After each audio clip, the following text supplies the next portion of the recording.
Tay, Hmm. magaling ba kayo sa Pilipino? Marunong din. Bakit? Tulungan niyo naman akong sagutin to. Ba't hindi ka sumagot? Paano ka matututo niyan? Para madali na, Tay. Inaantok na ako eh. Pero yung tama lang ang sasabihin niyo sa akin na para hindi ako masiro. Kung maalala ko pa. Ba't ano ba tanong? Ito tayo. Note, rules of the conjugation in Present tense, take the first two syllables of the infinite and add the root word umasa. Umaasa. Galing talaga ng tatay ko, manang-mana sa akin. Yan ang hirap sa'yo eh. Tinuturuan ko na dyan eh. Binibilog ang paulo ko. O tay, isa pa. Isa pa, tay. O sige. If the second syllable of the infinite has a final consonant, it should not be included. Tumakbo. Tay, tumakbo. De, tumatakbo. Ang galing talaga ng tatay ko.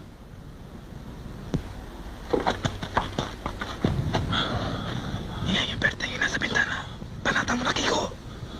Meron tao.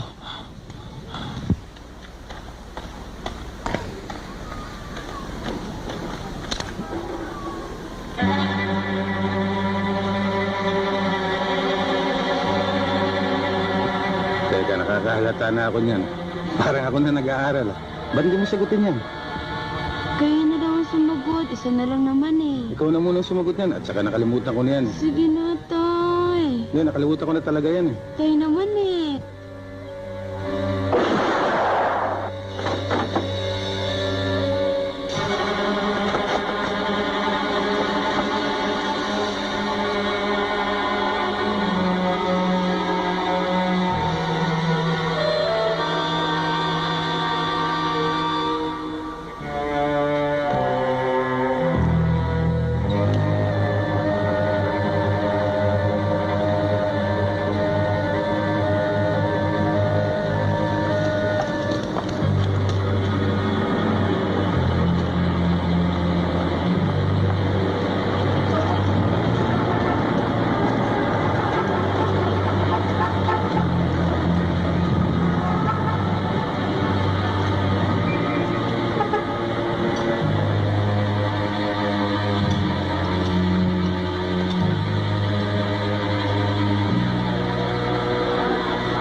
Berting, napasyal ka.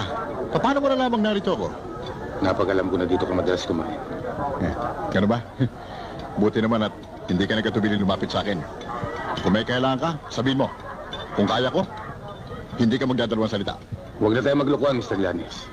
Alam mo naman kung bakit ako naparito. Lokohan? Sino nakikipaglokohan? Naparito ako para sabihin sa'yo kung nagagalit ka sa akin. Sa akin mo lang ibuhos ang galit mo. Huwag ka na magdamay ng iba. Ano ba pinagsasabi mo? Huwag ka na magpalusot, Mr. Llanes. Alam kong ikaw nagpabarili sa akin kagabi. Alam mo bang kumonti kang tamaan ng aking anak?